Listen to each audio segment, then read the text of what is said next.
பிதாவே, நாங்கள் நன்றி செலுத்துகிறோம். ஏசாயாவின் புத்தகம் 53ஆம் அதிகாரம் 10ஆம் வசனங்க. கர்த்தரோ அவரை நொறுக்க சித்தமாகி அவரை பாடுகளுக்கு உட்படுத்தினார். அவருடைய ஆத்துமா தன்னை குற்ற நிவாரண பலியாக ஒப்புக் கொடுக்கும் பொழுது அவர் தமது சத்தியத்தை கண்டு நீடித்த நாளாய் இருப்பார். தமது சந்ததியை கண்டு நீடித்த நாளாய் இருப்பார். கர்த்தருக்கு சித்தமானது அவர் கையினாலே வாய்க்கும். ஒரு அழகான வார்த்தை. அவரை நொறுக்கவும் நோயால் வதைக்கவும் ஆண்டவர் திருவுளம் கொண்டார். அவர் தம்முடைய உயிரை குற்ற நீக்க பலியாக தந்தார். எனவே தம் வழிமரபு கண்டு அவர் நீடு வாழ்வார். ஆண்டவரின் திருவுள்ளம் அவர் கையிலே சிறப்புறும் என்று சொல்லி ஒரு அழகான வார்த்தையை இங்கு ஆண்டவர் தந்ததற்காக நான் ஆண்டவருக்கு நன்றி செலுத்துகிறோம். இதில் ஒரே ஒரு சப்ஜெக்டுங்க, ஒரே ஒரு வார்த்தையை சொல்லி நம்மளை ஆசீர்வதிக்க விரும்புகிறேன். என்ன வார்த்தை தெரியுமா? கர்த்தருக்கு சித்தமானது அவர் கையினாலே வாய்க்கும். ஒரு அழகான வார்த்தை. தேவனுக்கு சித்தம் நம்முடைய வாழ்விலை நிறைவேறுவது அதிக நிச்சயம். அதை எந்த மனுஷராலும் தடை செய்ய முடியாது. சாத்தான் தடை செய்ய முடியாது. நல்ல கவனித்துக் கொள்ளுங்க. உங்கள் திருச்சபையாலும் தடை செய்ய முடியாது. நம்முடைய எந்த மனுஷராலும் தடை செய்ய முடியாது. குடும்பத்தால் தடை செய்ய முடியாது. என கர்த்தருக்கு சித்தமானது அவர் கைகளினாலே உண்டாகும் என்று சொல்லி ஆவியானவர் நமக்கு அழகாய் கற்றுக் கொடுக்கிற ஒரு சத்தியம். இந்த மாசத்துல கர்த்தருக்கு சித்தமானவைகள் எல்லாம் உங்க மேல அது இறங்கி நிற்கும். பயப்படாதீங்க. உங்களை கர்த்தர் தன்னுடைய சித்தத்தின்படி ஆசீர்வதிக்கிறவராய் இருக்கிறார்.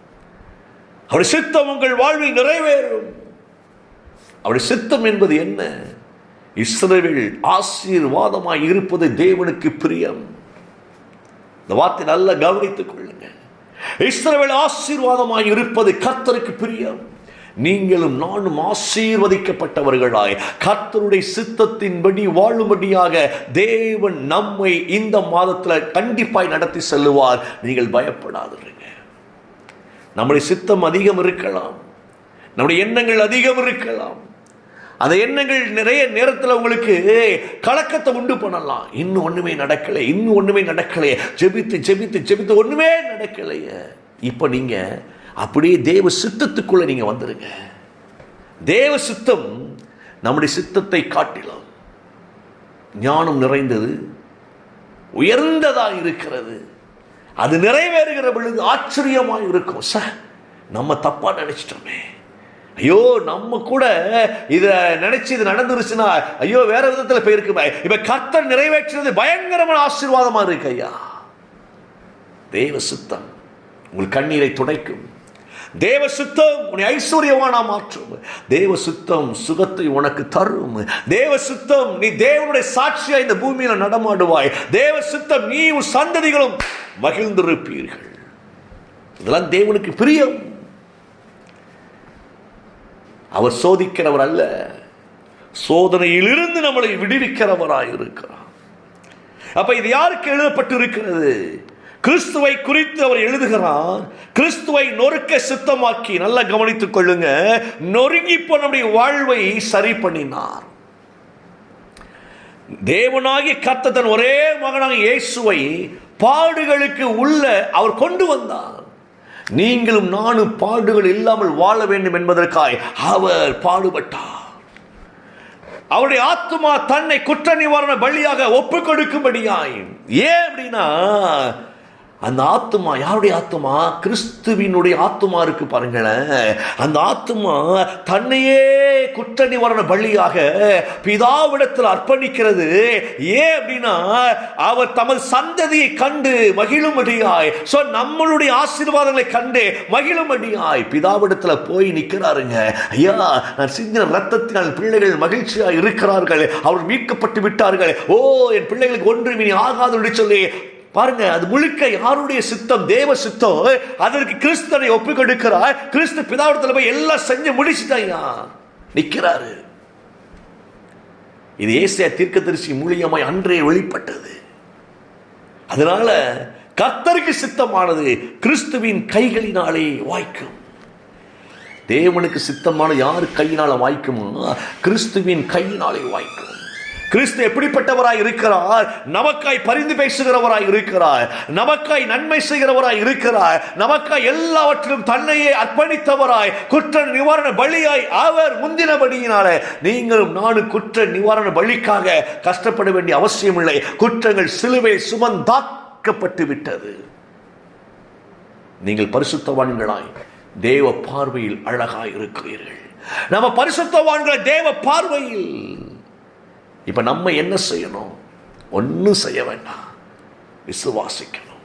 ஓ, எனக்காய் எல்லாவற்றையும் செய்து முடித்த ஆண்டவர் இந்த மாசத்துல நிச்சயமாய் நான் சுகமாய் வாழ்வேன், நிச்சயமாய் நான் அற்புதங்களை காண்பேன், நிச்சயமாய் நான் ஆண்டுடைய ஆசீர்வாதங்களை அனுபவிப்பேன். எதை குறித்தும் நான் யோசிக்க மாட்டேன். அப்போஸ்தலர்லங்க 13ஆம் அதிகாரம் 22ஆம் வசனத்துல, பின்பு அவர் அவனை தள்ளி, சவுலை தள்ளி, நல்லா கவனிங்க, தாவீதை அவர்களுக்கு ராஜாவாக ஏற்படுத்தினார் என்று சொல்லப்பட்டு இருக்கிறது. சவுல் தேவ சித்தத்தினால் வந்தவர் அல்ல. நல்லா புரிந்து கொள்ளுங்க. சவுல் தேவ சித்தத்தினாலே இஸ்ரவேலை ஆள்வதற்கு வந்தவர் அல்ல, மனிதர்கள் சித்தத்தினாலே வந்தவர். மனிதர்களுடைய அந்த போராட்டமும் அந்த முறுமுறுப்பும் அந்த எதிரான காரியங்களும் எங்களுக்கு ஒரு ராஜாவை உண்டு பண்ண வேண்டும் என்று சொல்லி போராடி நிமித்தமாய் கர்த்தர் சவுலை முதலாவது ராஜாவாக மாற்றினார், ஏற்படுத்தினார். கழுதையை தேடி போல சவுல் ராஜாவானார். இது யாருடைய சித்தத்தின்படி என்றால் மனிதர்களுடைய சித்தத்தின்படி தேவன் அதற்கு அங்கீகாரம் கொடுத்தார். அதையும் புரிஞ்சுக்கோங்க, சரியா? இப்ப அடுத்த என்ன நடக்கிறது? சவுலின் நிமித்தம் ஜனங்கள் சாபத்தை வாங்க ஆரம்பிக்கிறார்கள். கர்த்தருக்கு விரோதமாய் சவுல் எழும்புகிறார். இப்ப சவுலை கீழே தள்ளி தம்முடைய சித்தத்தின்படி தாவீதை ராஜாவாக அவர் ஏற்படுத்துகிறார்.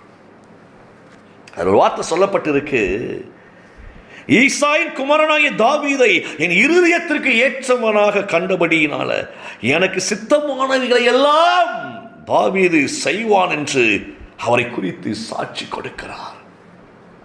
பிதாவுக்கு சித்தமானவைகளை எல்லாம் தாவீது செய்வார். ஐயா, சவுல் செய்யல, தாவீது செய்வார். அப்போ தாவீதை இஸ்ரவேலின் ராஜாவாக தேவன் ஏன் ஏற்படுத்தினார்? ஏன் தாவீதை சித்தம் வைத்து கொண்டு வந்தார் என்றால், தாவீதை தெய்வத்தின் இருதயத்துக்கு பிரியமானவர் மட்டுமல்ல, தேவ சித்தத்தை அறிந்து செயல்படுகிற மனுஷன். இன்னைக்கு நீங்களும் நானும் இந்த இடத்துக்குள்ள வந்துடணும். கர்த்தர் நம்மளை நேசிக்கிறார். இந்த புதிய மாதத்தை கையில தந்திருக்கிறார். இந்த பிப்ரவரி மாதம் தேவனுடைய மகிமையால் நிரப்பப்படுகிற மாதம். அவருக்கு ஒன்று தெரியும், இந்த பிள்ளைகளை ஆசீர்வதிக்கும்படியாய் நான் செலக்ட் பண்ணி இருக்கிறேன். எனக்கு சித்தமான எல்லாம் இந்த பிள்ளைங்க மேல வைக்கிறேன். ஏன்னா என் பிள்ளைங்க என் சித்தத்தை அறிந்தவர்களாய் செயல்படுகிறவர்களாய் இருக்கிறார்கள். ஸோ தேவ சித்தம் இந்த மாதம் உங்களை ஆசீர்வதிக்கும். நீங்க கலங்காதீங்க, பயப்படாதீங்க. நீங்க சகல காரியத்திலும் கர்த்தருடைய சித்தமாகவே நீங்கள் வாழ்வீர்கள். அது செழிப்பும் சந்தோஷமும் சமாதானமும் நிறைந்ததாக இருக்கும். பிதாவே, எங்கள் பிள்ளைகளை இப்படி கரத்தில் ஒப்புக் கொடுக்கிறேன். இந்த வார்த்தை நம்முடைய பிள்ளைகளை ஆசீர்வதிப்பீராக. உங்களுடைய சித்தத்திற்கு நாங்கள் எங்களை ஒப்புக் கொடுக்கிறோம். அதை நீங்க நிறைவேற்றுவதற்காய் ஸ்தோத்திரம். தொடர்ந்து இந்த மாதம் சகல நன்மைகளும் எங்களை நிரப்புவதற்காய் நன்றி. இயேசுவின் நாமத்தில் பிள்ளைகளை ஆசீர்வதிக்கிறேன் நல்ல பிதாவே. ஆமென். ஆமென்.